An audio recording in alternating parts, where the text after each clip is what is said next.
Всем привет! С вами очередное видео из рубрики Альфа Раскопок. С вами как всегда Рудник, и на этот раз мы с вами знакомимся с проектом Stone Rage, или Каменная Ярость. В проекте намешано много популярных сейчас элементов, такие как симулятор выживания, мир песочница, крафтинг и многое-многое другое. И хотя проект аналогично Птенцу еще только-только оперяется, уже стоит обратить внимание на некоторые его особенности. Игрой занимается европейская компания Mountain View Games. Состоит она из порядка 10 разработчиков и 20 тестировщиков. Попутно они увеличили количество тестеров набором со стороны, в число которых мне посчастливилось попасть за спасибо. Движок Unreal Engine со всеми вытекающими вопросами к производительности и картинке. Текущая версия игры 0.1, то есть совсем-совсем сырец, но вполне себе играбельный. Есть проекты, не буду тыкать пальцем, которые с таким качеством и геймплеем в релиз выходят. Тут разработчики планируют более фундаментальную игру, и при выдаче доступа уверили, что это только-только первая альфа-версия, и совсем скоро будет обновление, где они добавили кучу функционала и геймплейных фич. Сразу скажу, за время моего теста успели добавить в игру пару новых вещиц на крафт, устранили баг и скинули на оценку игрокам несколько новых моделей в работе. Молодцы, что сказать. Но пока что в обзоре будем отталкиваться от того, что конкретно сейчас есть в игре. Графика приемлемая для первого билда, смена дня и ночи отличная, эффекты воды, флоры, фауны и окружения не перенапрягают глаз, но при этом есть еще над чем поработать. Начиная с оптимизации, конечно же, и разнообразия в окружающем мире, но я думаю, все это еще впереди у них. Крафтовые цепочки уже приличные, хотя и ожидается их доработка в последующих этапах. В меню предусмотрен How to Play, но он мало чем помогает совсем новому игроку, так что с обучением разработчикам еще предстоит подумать. Есть сложности с добычей еды. Поначалу с ней совсем туго, пока методом тыка не попадаешься на растительность и потом начинаешь как ошалело оббирать все побережье. Но важно заметить следующее. Разработчики ведут прямой и очень открытый диалог с тестировщиками, обсуждая те или иные механики, вплоть до самых мелких. Стартовые точки респа иногда повторяются. Из 4 рандомных спаунов дважды я попал в одно место. Хотя впоследствии респ будет там, где ваш спальный мешок. И к разговору про имеющиеся функционалы и фишки во многом сейчас очень похоже на игру Wild Terra. Только от первого или третьего лица. Спросите, почему или? Так потому что можно переключиться и играть и так, и так.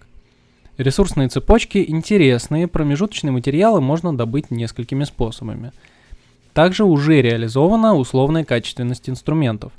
Вы можете делать как ширпотреб, так и более сложные и качественные аналоги, которые и ломаться будут меньше, и добывать куда быстрее. И что еще очень важно, инвентарь крайне мал, что отличает эту игру от аналогичных по жанру. Тут не обойтись без сумок, а крафт одежды становится просто жизненно необходим, еще и с точки зрения вместительности, так как многие, даже самые простые элементы одежды дают дополнительные слоты инвентаря. Карта для первой альфы уже достаточно обширная, и она состоит из нескольких зон. Побережье с небольшими пролесками и есть пустынные зоны. Также, судя по описанию и скриншотам разработчикам, можно сделать утепленную одежду и двигать в горы, где нас ждет заснеженная зона, но до туда я, честно говоря, не дошел. По аналогии с подобными проектами можно оттяпать себе кусочек территории, где все ресурсы на земле и в сундуках будут вашими. И, кстати, сразу скажу, я сравнительно долго потел, чтобы заклеймить территорию, и в процессе выживания наткнулся на чужой костер и сундук. Оприходовал их, закинув внутрь свои вещи, а сверху еще и поставил тотем владельца, окончательно заблокировав возможность его забрать без моего ведома. Но в этот же день хозяин сундука нашелся, вполне себе мирно с ним разошлись. Забрать их в итоге можно было, но только когда я освободил их от своих вещей. Но в итоге в подарок и сундук, и кострище остались мне, за что тестировщику отдельное спасибо. По тем проблемам, что были на первой альфе, а их было не так и много. Во-первых, не смог достроить одну из стен дома, потому что этот кусочек находился на склоне, и, увы, стена блокировалась текстурой. Но я надеюсь, это позднее будет исправлено, так как ситуация слишком очевидная и наверняка будет всплывать. Во-вторых, отсутствует стыковка элементов в некоторых местах. Не получается, например, стыковать и продолжить забор. И приходится делать черти что. Ладно, и так сойдет. Про анимацию деревьев можно подробнее не говорить. Тут, очевидно, была классическая проблема с падающими деревьями.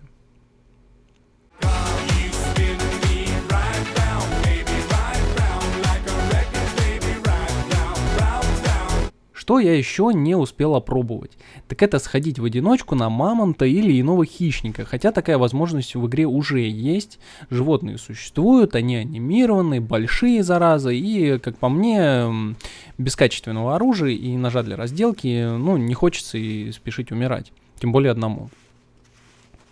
Проект занятный, мне нравятся подобные симуляторы бомжа, и если разработчики продолжат столь внимательно относиться к своему детищу и, собственно, ажиотажу вокруг их проекта, то у них может и получиться достойный продукт. А я буду держать вас в курсе последующих версий, задавайте свои вопросы об игре и пишите их в комментариях. Если вам будет интересно, то и гайды запилю по ходу тестирования. Подписывайтесь, ставьте любо и до новых встреч в альфа-раскопках.